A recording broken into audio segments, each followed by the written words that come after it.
Crossed over, took flight, tell the cameraman zoom in. I put you up on game, it's the podcast, tune in.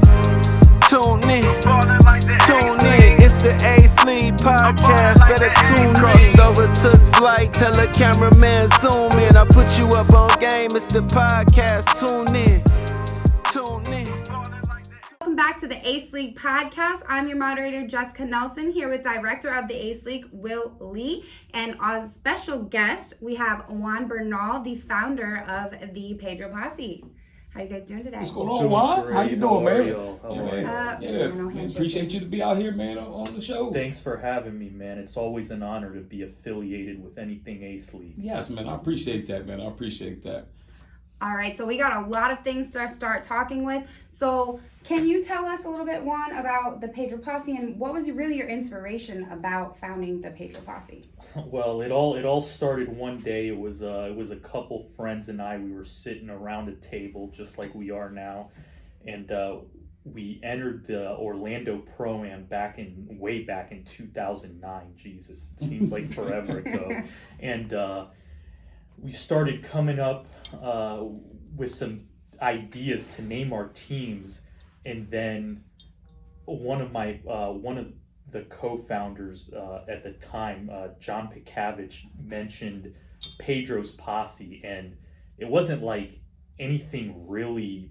There wasn't like any background behind it. It was just a name, and it stuck, and it was cool. And you know, many people think that my father Pedro, that's his name, has something to do with it, but he doesn't really have anything to do with it. So it's a name that stuck, and it was catchy, and it just kind of stuck, and we went with it as time went along, and as people got older and guys started to move on, it was always something that I did really up until now. So. Back when the Orlando Pro-Am was ran by the city, and then there was a transitional period for a while, and now we did TBT, and now we're in the Ace League. So it's stuck ever since. Yeah, well, that's cool. So your dad gets no claim to it.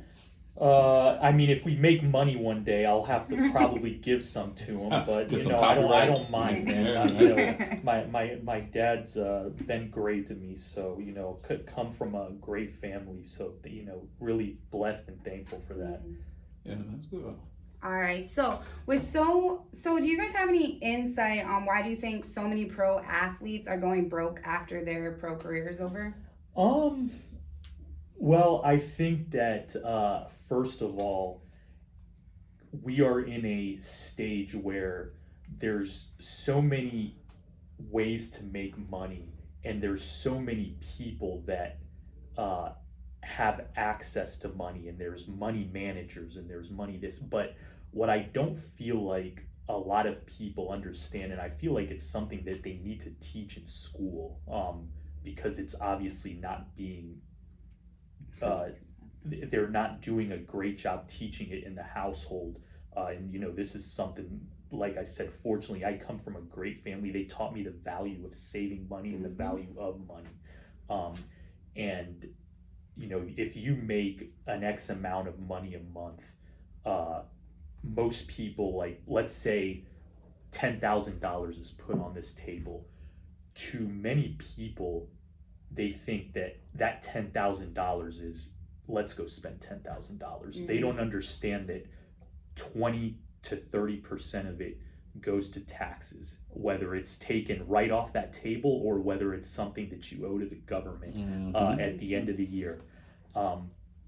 Then there's another 15 to 20% that before you spend $1, you should put away, whether it's investing, whether it's in a savings account, whether it's whatever it is, but it's just money that you don't see. And then the other 50% of that, or $5,000, is you need to pay your necessities first, to provide your ability to live, and then you have your disposable income. But many people do it backwards. They have their disposable income and then their necessities, but they don't equivocate or they don't allocate the disposable income correctly, and then they don't have any money to save or invest, and that becomes a vicious cycle.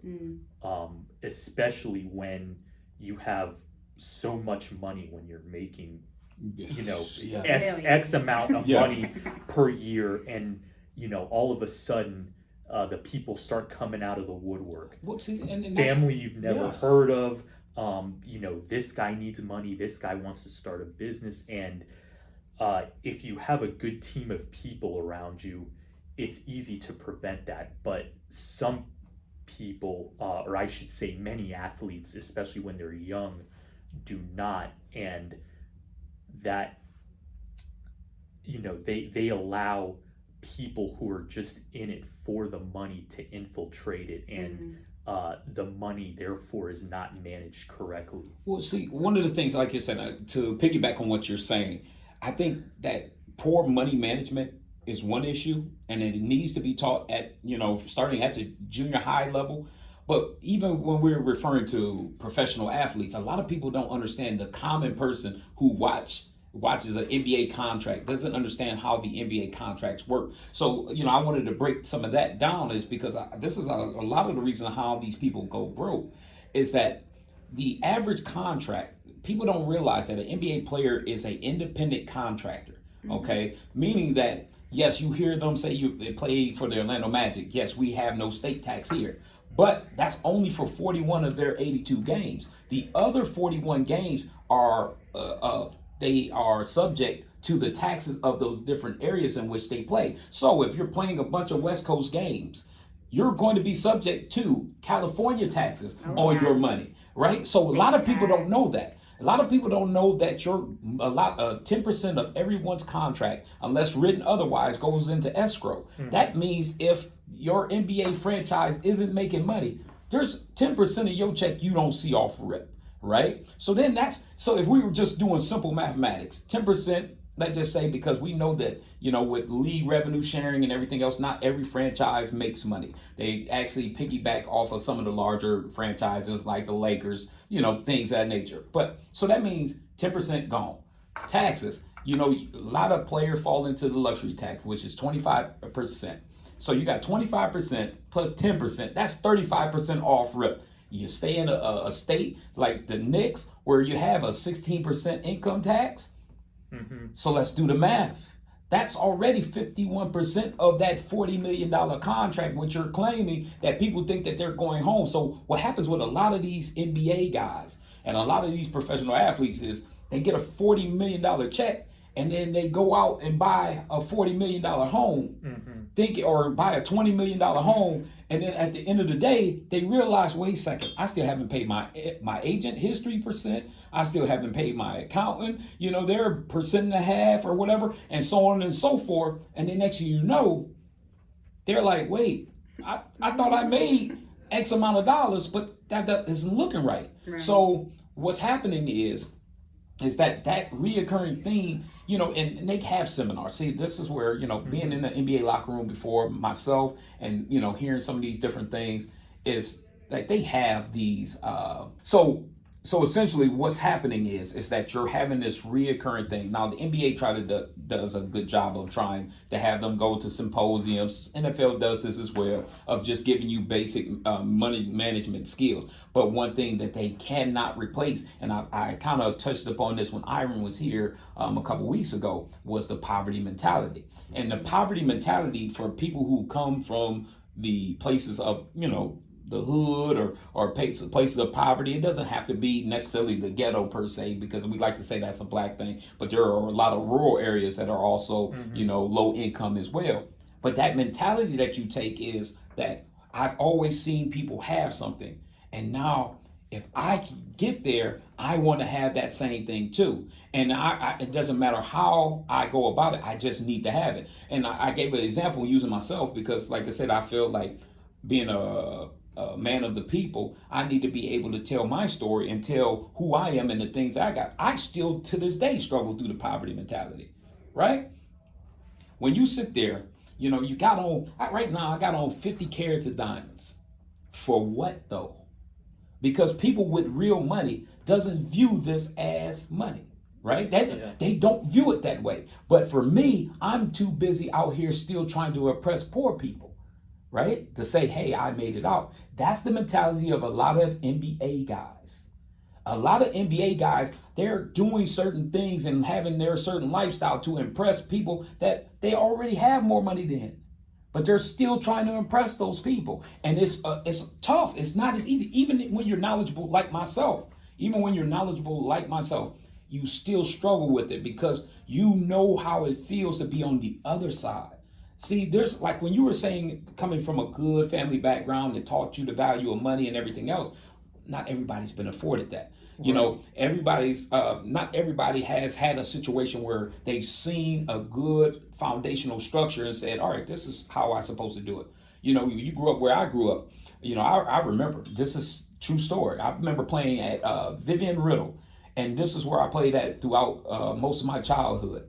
And in the middle of our games, because half the players that were great basketball players from the hood I'm from were drug dealers. Mm-hmm. So as we're in the middle of playing the game, at any point in that game, you can see if a crackhead rolled down the street right there, you know, people would hop the fence and stop playing in the middle of the game to make sure they go and make that sale. And so what happens is that you start seeing those guys, you know, they start sitting in here, they ride around good, they got all the money in the world, and you know that you and your family is, you know, rubbing nickels together and trying to figure out where you're going to get your next meal, and you see them, you know, buying out the park, doing barbecues for the community, so now you're like, I want to get where they are. And, you know, I want to have what they have, you know, and so it's hard. It's really hard, especially when we need more positive role models, I think, in our community, you know, and that will make a change too, you know what I mean, where they can see somebody who's positive doing something the right way. Yeah, if you ever want to know what a person's mindset is when it comes to money, lay $100 down on the table and ask that person, how much money's actually there? Ooh. That's a good question. If I laid $100 on the table right now, how much money's actually, how would you guys answer that? I have $10. I got my bills to pay, and then I have some other medical stuff that's going on, car note, rent's due. I got $10. That's a good answer. Me? Thank you. That $100, it'd be ate up. My bill just at the other day on Thanksgiving at Texas Day, Brazil, was $245. Well, maybe that's why you should learn how to cook. So yeah, like, so I know I would eat that 100 up. Like, that's just how I do. I'm a little greedy, but I'm pretty sure that you have a metaphor for that. So please give it to us because the people are watching. Well, I actually don't, but it's, you guys both gave good answers, and it's two different mentalities. You know, one is she said exactly what I was talking about earlier, and then you're allocating it to a certain luxury. I don't know if that's the right word or not, that you can afford to have, and you're reducing your burden on that luxury by taking that $100 and paying that. You know, I have somewhere, my belief is, or mentality is somewhere in the middle of both of those. Like, I'm taking that $100 and I'm allocating certain parts of it to things that I need to pay. Like, if I owe $30 for the phone bill, I'm going to use that to pay it. And then if I owe, you know, $50 for the utility bill, I'm going to use that to pay it. And then the other $20, I'm going to go to Outback and eat it or something. But see, that shows you right there. That shows you the difference in between our upbringing, because your upbringing showed you the responsibility, how to be responsible with it. Well, $100 to me was in the form of a paper coupon book called food stamps, right? Mm-hmm. So that was what I was used to. I hadn't seen my first $100 bill until probably the middle, I'm talking about of my own, to probably the middle of high school. Like, of my own. So it was one of those things where you start now accumulating that kind of wealth and you start having that kind of money in your pocket. And now it's like, oh, I can't find a way to spend it fast enough. I was telling Joe this story, and this is one of those things where, like, I look back on my life because it's one of those things where I need to be a living testimony. But I literally, I remember when I first started getting money, You know what I mean? To the point where I said, to hell with a professional career. I'm doing my own thing. I'm getting money. And I literally was riding around town every day in a limousine. Just riding around. Like literally, I called up one of my best friends, Chris Baldwin. I called up one of my best friends. He validated the story. Before I could even sit there and say it, I said, see, Baldwin, what did I show up to in the Sexton Everett basketball game? That's our big rivalry game back up north and everything else. I said, what did I show up to? He was like a super stretch expedition. I was like, because. Why did I do it? Because of that poverty mentality. It was, look at me, let me show you what I got and what I can do. And hell, I was nothing but like 21 at the time. So we can talk about money all day, but we have some more topics all to right, bring I'm sorry. Yeah. All right, so you talk about money management and like different types of managers, but what about the social media aspect? Because you can have a social media manager, but like specifically, do you guys feel that social media has changed their perspective or outlook on youth sports? Social media is definitely a huge part of basketball right now. Instead of watching games, people watch highlights. Instead of watching plays, people watch highlight. It's a highlight, and it's a social media culture. I really get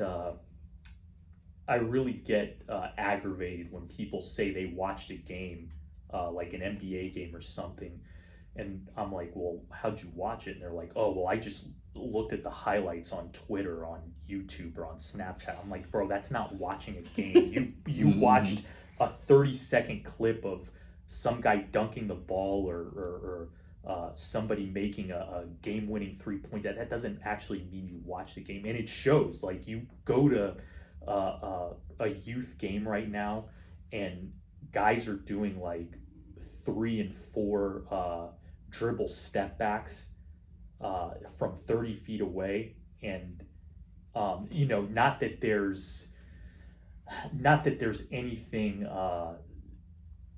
negative about that. No, it is. There's very much so, because you got to understand that you have children watching these games. Yeah. And they're not only watching these games on a regular basis, but they're emulating what they think is the right thing to do. And we've seen it. Yeah. LaMelo Ball is a perfect example. Yeah, and the training aspect too, I feel like, has become an aspect of this too, where you put a 30-second clip of somebody training somebody on Instagram or Twitter, and people think or people who don't know any better, that's something I need to clarify. People who don't know any better think that's the gospel when it comes to that stuff, and I just can't get behind that. Like, if I want to go watch a guy like Iron Rainey train, I'm gonna be sitting in the gym for an hour and a half, attentive, and not like pulling my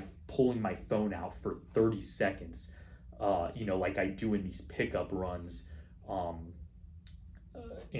saying, oh, here's a 30-second clip of what he's done, when you really need the full 60 to 90 minutes to process every piece of work that a guy like Iron and so many, Daryl Harden, Mike Cyprian up in New Orleans, like so many of those guys do great work, but I feel like they're not respected enough because of this culture we have of social media and the phone and stuff like that during workouts. Like, the thing that gets me the most, and I tell this to kids all the time, I'm coaching JV basketball now, and I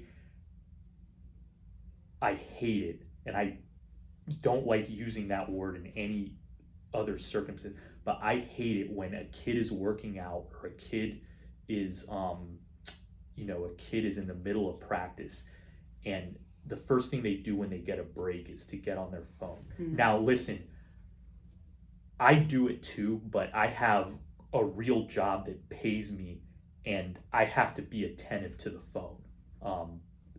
That's totally different. But if you're a kid and you're a player and you're serious about your craft and you want to get better, focus for 60, 90, 120 minutes on the task at hand. No. That's what I feel gets lost in this. And there's so much like, one thing that social media has done is it's declined the attention spans of players. Like I taught a play in practice today, and like we ran through it once or twice. The third time, the kids already, like half the team already forgot it. Of course. And it's, that half the team that forgot it is the ones on their phone and, doing all that stuff that I just had talked about. Well, why? What you're saying is that it's instant gratification. Like, yeah. I want it now. That's the society we live in. Mm-hmm. So a lot of these kids are, like you said, shooting 30 and 40-foot three-pointers and things of that nature, trying to emulate guys like Steph Curry, not realizing that guys like Steph Curry and Steph Curry have been in NBA arenas since they were children, shooting. Their father is one of the best shooters of all time. They've had opportunities to get trained by one of the best. They live with one of the best. They have genetics. It's all plays a factor, but what you do is too many people see the end product and not the process. No question. And so what happens is now we live in a society where the process is now being forgotten. Right, you got guys like Iron and Daryl and that are training these guys up the right way, right? But people are only looking at what is the result. Let's see what the results is. They're not seeing those hard grinds. I've personally been in the gym with Iron, training guys like Tobias and Austin Rivers and Douglas, Tony Douglas and those guys. Yeah, like you over see at how Rollins. focused those guys are. Those guys are professionals. They're focused. They come in and they do that work. They're running hard. They have a full-on drip sweat within the first 30 minutes. Most of these guys go into a gymnasium and they're sitting there just going through the motions and everything else. They're on a shooting machine and they're really thinking they're putting in work. That's not giving you game scenarios. So what's happened over and over again, I keep seeing it, is that people want right now. And that's in relationships, that's in athletic achievement. They want it right now. I had this conversation with a couple guys earlier at the Winter Park Rec today, is that you have to see the process. People's like, oh, Jared Dudley just signed for $2.6 million. Like, why would the Lakers do that? I said, he's a constant professional. Yeah, you guys know that Jared Dudley was the ACC Player of the Year in college, and he's had a nice career for a reason. But people do not believe that. It's what have you done for me lately? Mm-hmm. What are you doing now? See, they don't understand that Jared Dudley knows his position. I'm going to work hard, applaud when needed, be a constant professional. When my numbers get called, I'm going to sit there and do what I need to do. And lo and behold, most people don't think about this. So I want some of you people to really listen to this. Jared Dudley's championship Laker ring is just as big as LeBron James' championship Laker ring. Mm-hmm. Like, that's fact. That's not conjecture. That's fact. You want a good story. The kid from Ohio, Jason Preston, he's an Orlando guy. He went to Boone. He averaged 2 points a game. Was sitting behind a couple kids at his position, and 5 years later, he's scoring 31, beating the number 8 team in the country. That's not Instagram or instant gratification or Twitter highlights. Like, that's that right. Dude, that dude worked his butt off. And I don't know him from, I don't know him, but I was made aware of his story, and it should show you guys that with hard work and dedication and focus, with anything you set your mind to, you might not get the result you want tomorrow or the next day or the day after. Like, with Pedros Posse, we lost 4 out of 5 Pro-Am championships. In a 5-year span, we went to the championship game 4 times. We lost 4 of them. So y'all were the Buffalo Bills over Orlando. Exactly. Okay, all right. But now it's like, people think that I just go out and like get all the best play. Like, that's not necessarily true. Like, it's not. You put your time and effort into it. It took time. It took effort. It took relationships. It took losing. It took losing. It took a lot of hard lessons. But again, it's just something that you've gotta stick with it. Not everybody can be Floyd Mayweather and go 52-0 in the boxing Right. ring. That's right. And the reality is you're gonna take your lumps, but if you have the vision and the wherewithal to stick with what you're trying to accomplish, you can get it done. So speaking of losing, Will, I know you love this topic, so we're gonna go right into start, bench, and cut. You want to speak on it, or you good? Y'all got it? Well, yeah, I mean, It's pretty well known. Juan, since we've done this before, I'm going to give you 3 players. Mm-hmm. You're going to tell me who you're going to start, who you're going to bench, and who you're going to cut. Right now, before we go into this, I make sure that I put this caveat out there because we have a lot of sensitive individuals that we deal with from time to time. Yeah. But if you are mentioned into this segment, that means you're a phenomenal player, and that we think very highly of you to even mention your name on this live broadcast. So I'm going to give you 3 names. You tell me who you're starting, who you're going to bench, who you're going to cut. First name I'm going to give you is Devon Purcell of the OKC Thunder. All right. And, obviously he's a kid here from Orlando. And then there's going to be Antonio Blankley. He played for the Chicago Bulls. He's also a kid from here in Orlando. And then we have Matt Williams. Out of those 3, he played for the Miami Heat. And UCF. Yes, and UCF. I'll give that plug. So out of those 3, who are you starting? Who are you benching? Who you're going to cut? Remember, the people are watching. Nothing but respect for every one of these individuals, and I'm happy what they've all accomplished. But I'm starting Devon. Oh, I'm benching Antonio, and I'm cutting Matt Williams. all right. Wow, I'm impressed. I'm impressed because you did that definitive. Like, why you don't normally be that definitive? All right, so Honestly, it's crazy that you did that so fast because every single person that we had here was like, and they got all like shy about it, but I'm proud of you. yes. Thanks, So, Juan. out of those 3, I'm going to take Devon. I'm starting Devon. For one, because Devon got some dog in him. He showed up to the Ace League where only the top players play. And the ones who duck, I don't have as much respect for. I think that this guy, and I ranked him, as you've seen, the top 50 of the state. I ranked Antonio Blankley number 2. So I ranked him above Devon. But it's come to my attention that he might be ducking smoke.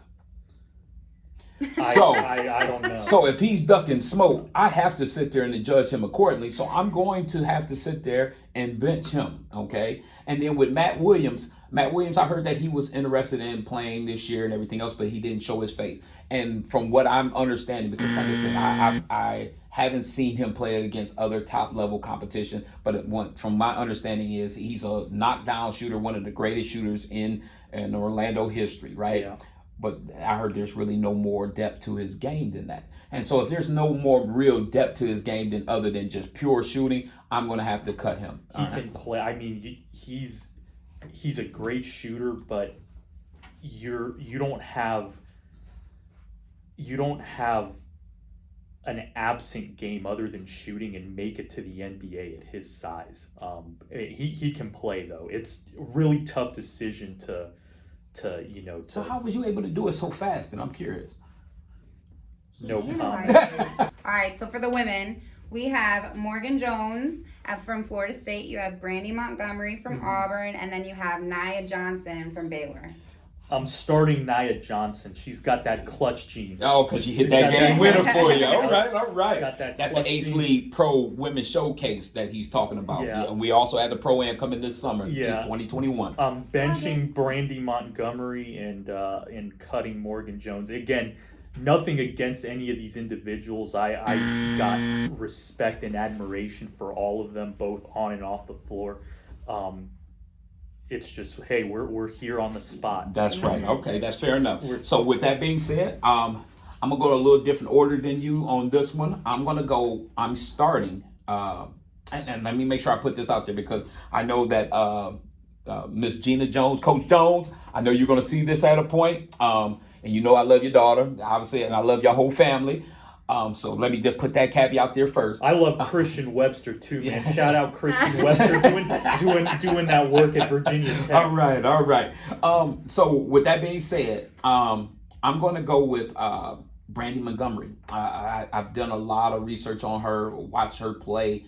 She looks different out there, and I know she does a lot of the training right there out in Fort Pierce, and she's helping build up a lot of the kids in the community. I look forward to seeing her this summer. I'm going to go with Naya.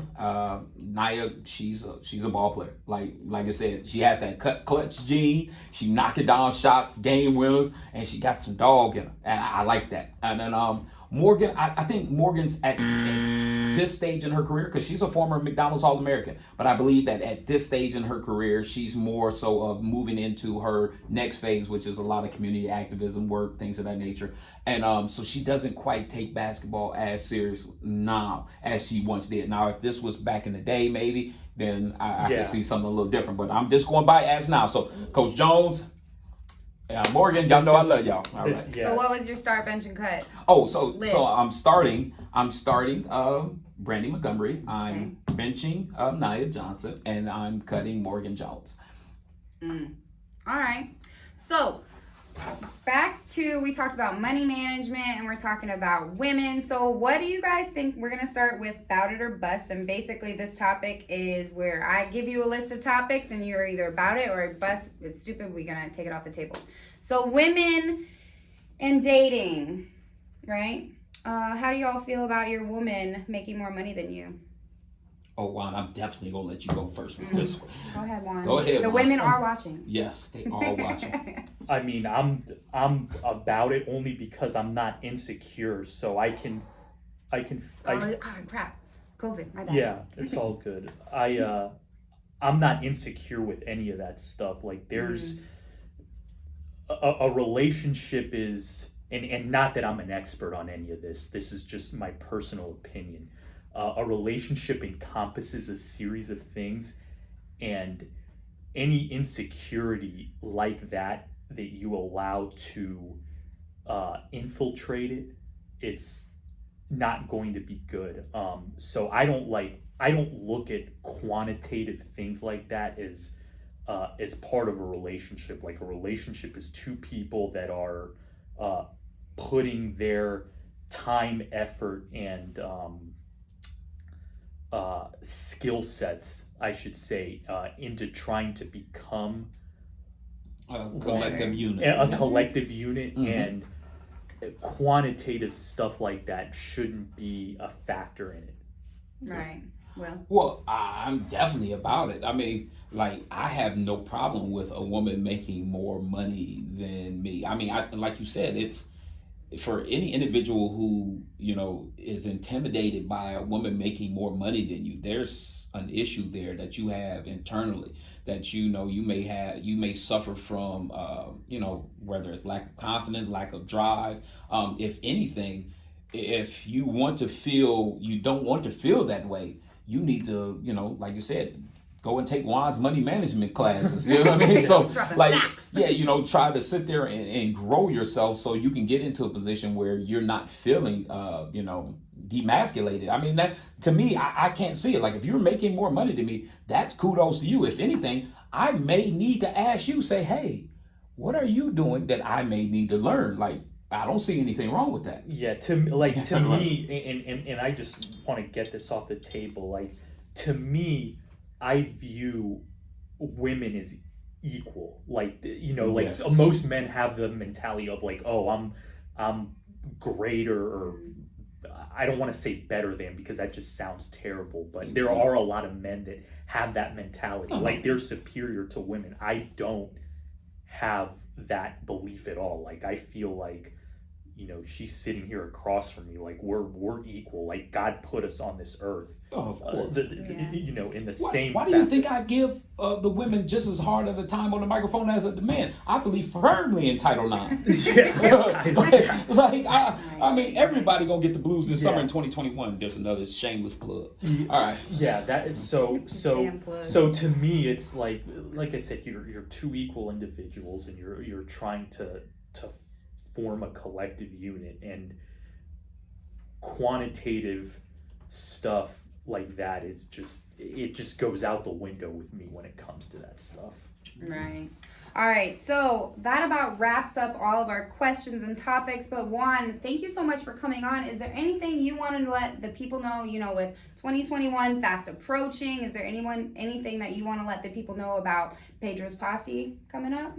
Come on, Juan, let us in on the secrets now. Don't hold it back. I know you got some tricks up your sleeve. Oh, well, I mean, there's, 2021 is right around the corner. Mm-hmm. Hopefully, we will have a full Ace League gym. So please, everybody watching this, watch who you hang around and be safe, so we can get back to not wearing masks and being a normal society, hopefully by July 2021 when the Ace League rolls around. But yeah, it should be a bigger and better league.